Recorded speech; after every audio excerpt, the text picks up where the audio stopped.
आज की यह रात साधारण नहीं है क्योंकि आज हम प्रवेश करने जा रहे हैं एक ऐसी कथा में जहां कहानी लिखने वाला खुद कहानी का हिस्सा बन जाता है। क्या कभी ऐसा संभव है कि कोई रचयिता अपनी ही रचना में उतर आए, उसे जिए और फिर उसी को अमर बना दे? यह कोई कल्पना नहीं, यह सत्य है और इस सत्य का नाम है कृष्ण द्वैपायन व्यास। नमस्कार मित्रों, ज्ञान गंगा चैनल में आप सभी का हार्दिक स्वागत है। आज की कहानी है महर्षि वेद व्यास के जीवन से जुड़ी हुई। एक ऐसा ऋषि जो सिर्फ एक लेखक नहीं था बल्कि एक साक्षी था, एक मार्गदर्शक था और एक समय का मूक दर्शक था। वह हर मोड़ पर दिखाई देता है, कभी एक माँ की पुकार पर, कभी एक वंश को बचाने के लिए, तो कभी युद्ध से पहले जहाँ पूरी मानवता का भविष्य दांव पर था। अपनी आंखें बंद कीजिए और कल्पना कीजिए, यमुना की शांत लहरें, उसके बीच एक छोटा सा द्वीप और वहां एक रहस्य जन्म लेने वाला है। इस कथा की शुरुआत होती है एक महान तपस्वी से, महर्षि पराशर। उनका तेज, उनकी तपस्या और उनका ज्ञान उन्हें साधारण ऋषियों से अलग बनाता है। और दूसरी ओर एक युवती, सुंदर, सरल परंतु अपने भाग्य से अनजान, वह नाव चलाने वाली थी, लोगों को इस किनारे से उस किनारे ले जाती थी। उसका नाम था सत्यवती। लेकिन उसके साथ एक अजीब सा रहस्य जुड़ा हुआ था। उसके शरीर से एक ऐसी गंध आती थी जो उसे भीड़ से भी अलग कर देती थी। लोग इसी कारण उसे मत्स्यगंधा नाम से पुकारते थे, क्योंकि उसका जन्म एक मछली के पेट से हुआ था। एक दिन उसी नाव पर एक असाधारण यात्री सवार हुआ। वह कोई सामान्य मनुष्य नहीं था, वह थे महर्षि पराशर। उनकी दृष्टि उस युवती पर ठहर गई, जैसे वो जानते हों कि यह क्षण इतिहास बदलने वाला है। परंतु सत्यवती घबरा गई। चारों ओर लोग थे, नदी के किनारे, दृष्टियां, सवाल। उन्होंने विनम्रता से मना किया। तभी कुछ ऐसा हुआ जो किसी ने पहले कभी नहीं देखा था। चारों ओर घना कोहरा छा गया। नदी, नाव, किनारे सब कुछ अदृश्य हो गए।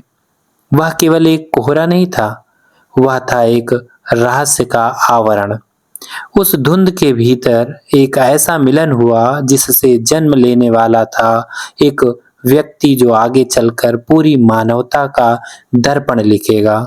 उस क्षण के बाद सत्यवती को मिले अद्भुत वरदान। उसकी पहचान बदल गई। उसकी गंध अब दिव्यता में परिवर्तित हो चुकी थी। और फिर यमुना के बीचों बीच एक द्वीप पर एक बालक का जन्म हुआ। एक ऐसा बालक जो जन्म लेते ही साधारण नहीं रहा। उसका रंग गहरा था, उसकी आंखों में ज्ञान की चमक थी और उसका नाम पड़ा कृष्ण द्वैपायन। एक ऐसा नाम जो आगे चलकर इतिहास नहीं बल्कि युगों का सत्य लिखेगा। वही बालक आगे चलकर वेद व्यास, एक लेखक जो सिर्फ कहानी नहीं लिखता बल्कि उसमें जीता भी है। और यही तो है इस कथा का सबसे बड़ा रहस्य। एक ऐसा रचयिता जो अपनी ही रचना का पात्र बन गया। इस कथा का सबसे विचित्र रहस्य यहीं से शुरू होता है, क्योंकि यह कोई साधारण जन्म नहीं था। कहा जाता है कि वह बालक सामान्य शिशुओं की तरह धीरे धीरे बड़ा नहीं हुआ। वह जन्म लेते ही ज्ञान से परिपूर्ण था, मानो वह इस संसार में नया नहीं बल्कि पहले से ही सब कुछ जानता हो। एक ऐसा अस्तित्व जो पृथ्वी पर तो आया लेकिन पृथ्वी पर कभी हुआ ही नहीं। और फिर वह क्षण आ गया जो हर माँ के हृदय को छू जाए। जन्म के तुरंत बाद उस बालक ने अपनी माँ से कहा, माँ, मैं तपस्या के लिए जा रहा हूँ। सोचिए, एक नवजात ऐसा शब्द उसके आगे कहा हो, जब भी तुम्हें मेरी आवश्यकता हो बस मुझे स्मरण कर लेना, मैं उपस्थित हो जाऊंगा। न कोई रोना, न कोई मोह, सिर्फ एक वचन और एक शांत विदाई। और वह चला गया वन की ओर। समय बीता और वही बालक अपने ज्ञान और तपस्या से एक नई पहचान बना चुका था। उसे लोग एक नाम से पुकारने लगे, वेद व्यास। क्योंकि उसने किया था एक ऐसा कार्य जो आज भी अद्वितीय है, एक विशाल यज्ञ को 4 धाराओं में बाँटना। ऋगु, यजुर, साम और अथर्व ज्ञान का यह विभाजन मानवता के लिए एक नया द्वार खोल गया। लेकिन यह कहानी यहीं खत्म नहीं होती, क्योंकि अब भाग्य एक खेल खेलने वाला था। हस्तिनापुर का महान साम्राज्य, जहां एक के बाद एक ऐसी घटनाएं घटी जिन्होंने पूरे वंश को संकट में डाल दिया। राजा चले गए, उत्तराधिकारी समाप्त और सिंहासन खाली। तब एक माँ को याद आया वह वचन जो वर्षों पहले एक पुत्र ने दिया था। उसने आंखें बंद की और उसे पुकारा, और अगले ही क्षण वह प्रकट हो गया। वही तपस्वी, जटाओं में बंधे बाल, आंखों में अग्नि सा तेज, मानो समय भी उसके सामने ठहर गया हो। माँ ने उसे देखा और उसकी आंखों में सिर्फ एक ही भाव था, आशा। लेकिन जो अनुरोध उसने किया वह भी किसी माँ के लिए आसान नहीं था। वंश को बचाने के लिए उसे अपने ही पुत्र से एक असाधारण कर्तव्य निभाने को कहना पड़ा। और उस क्षण एक ऋषि नहीं, एक पुत्र खड़ा था जिसने बिना हिचक अपनी माँ का वचन स्वीकार किया। लेकिन आगे जो हुआ वह और भी रहस्यमयी था। जब पहली रानी उसके सामने आई तो उसके तेज को सहन न कर पाई और उसने आंखों को बंद कर लिया, और उसी क्षण एक भाग्य तय हो गया। एक ऐसा पुत्र जो जन्म से ही अंधकार में रहेगा। दूसरी रानी आई, उसने देखा, लेकिन भय से उसका चेहरा पीला पड़ गया। और फिर एक और भाग्य लिख गया, एक ऐसा राजा जिसके शरीर में कमजोरी होगी और वह पीलिया पांडु रोग से ग्रसित पुत्र होगा। लेकिन तीसरी बार कुछ अलग हुआ। इस बार डर नहीं था, न घबराहट, न भय, सिर्फ सम्मान और शांत श्रद्धा। और यही बदल गया पूरा परिणाम। उससे जन्म हुआ एक ऐसे व्यक्ति का जो ना राजा बना, ना योद्धा, लेकिन धर्म का सबसे बड़ा ज्ञाता। 3 जन्म, 3 भाग्य, और तीनों ने मिलकर महाभारत की नींव रखी। और यहीं से शुरू होता है वह संघर्ष जो आगे चलकर इतिहास का सबसे बड़ा युद्ध बना। और यह तीनों संतानें वही थी जो जन्मांध थे। महाराज धृतराष्ट्र, और पांडु रोग से ग्रसित पुत्र पांडु हुआ, और दासी पुत्र विदुर तीसरे पुत्र हुए। कल्पना कीजिए एक ऐसा मन जिसमें पूरा का पूरा महाकाव्य पहले से ही जीवित हो। हर पात्र, हर संवाद, हर युद्ध, सब कुछ मानो पहले ही घट चुका हो। लेकिन समस्या थी उसके वेग की जिससे यह कथा बह रही थी। वह गति जिसे कोई साधारण हाथ लिख नहीं सकता था। तब उस महान ऋषि ने एक उपाय खोजा। उन्होंने ध्यान लगाया और सृष्टि के आदि स्रोत को पुकारा, और उन्हें मिला संकेत एक ऐसे देवता का जिसकी बुद्धि और लेखनी अद्वितीय थी।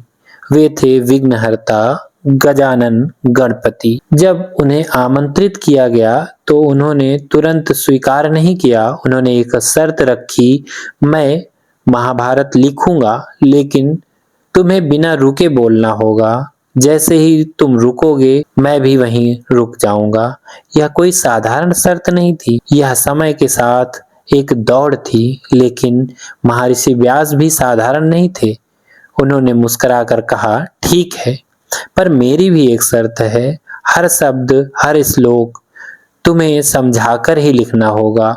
और यहीं से शुरू हुई एक अद्भुत साझेदारी। एक बोलता गया, दूसरा समझाकर लिखता गया। जब जब शब्द कठिन हुए, कलम धीमी हुई, और उन्हीं क्षणों में व्यास आगे की कथा रचते गए। यह केवल लेखन नहीं था, यह बुद्धि और धैर्य का युद्ध था।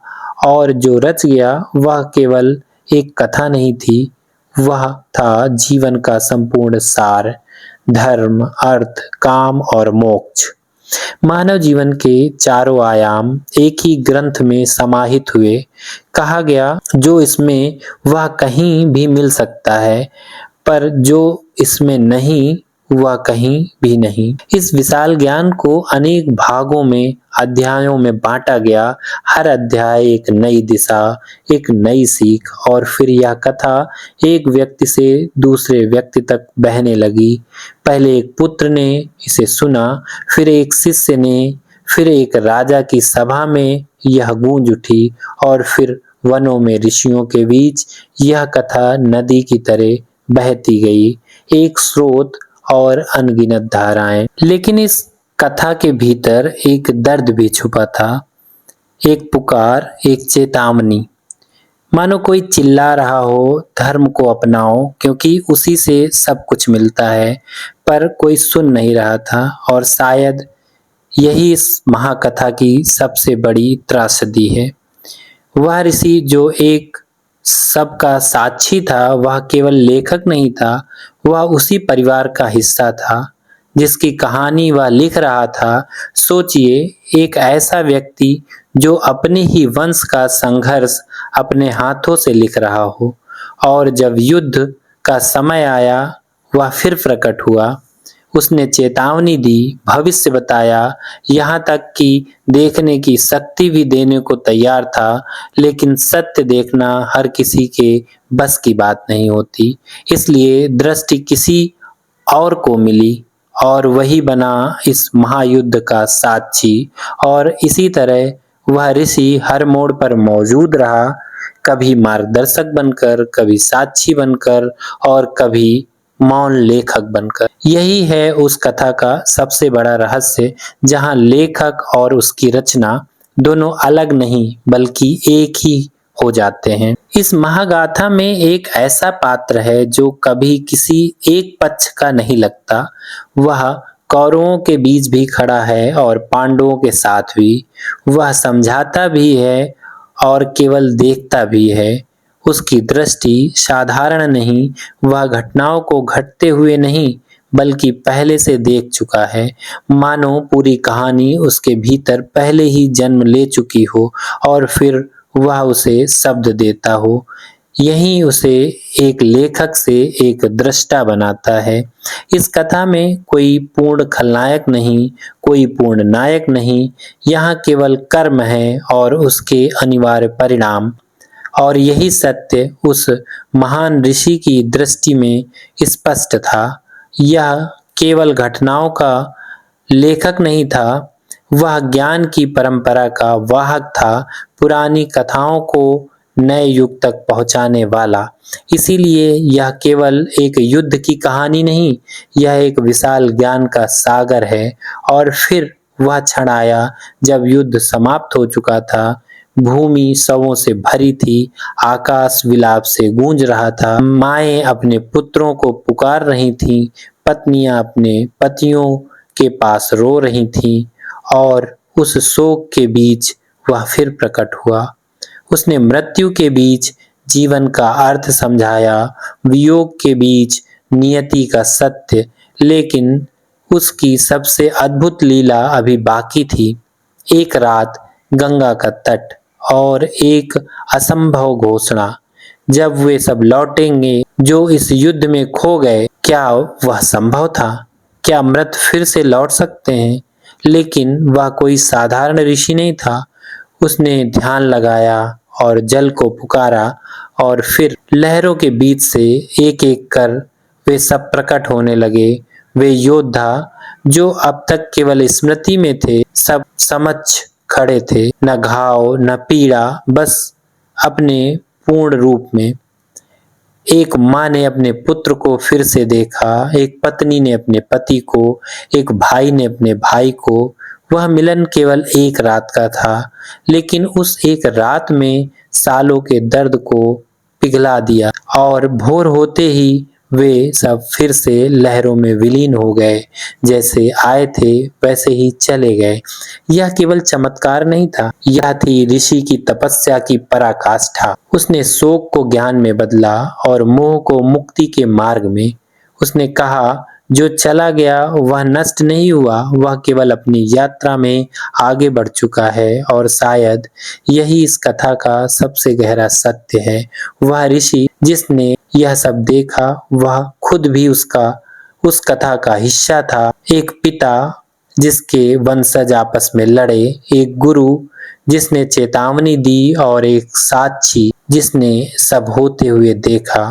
फिर भी वह टूटा नहीं, वह बहा नहीं, वह स्थिर और अडिग रहा जैसे कोई दीपक आंधी के बीच, और यही उसे बनाता है महान। यह केवल एक नाम नहीं, यह एक परंपरा है, यह दृष्टि, एक चेतना जो आज भी जीवित है हर उस शब्द में जिसे हम पढ़ते हैं।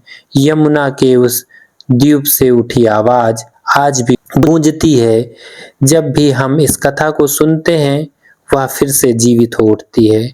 वेद व्यास को प्रणाम। तो मित्रों, आपको यह कहानी कैसी लगी कमेंट करके जरूर बताइए, और यह कहानी आपको पसंद आई हो तो मेरे वीडियो को लाइक कीजिए, अपने इष्ट मित्रों और परिवारजनों के साथ शेयर कीजिए, और मेरे चैनल पर आप नए हैं तो चैनल को सब्सक्राइब कीजिए, क्योंकि हम ऐसी ही रहस्यमयी और रोचक कथाएं लेकर आपके लिए आते रहते हैं। जल्द ही मिलते हैं किसी दूसरी कहानी में। तब तक के लिए नमस्कार, जय हिंद, जय श्री कृष्णा।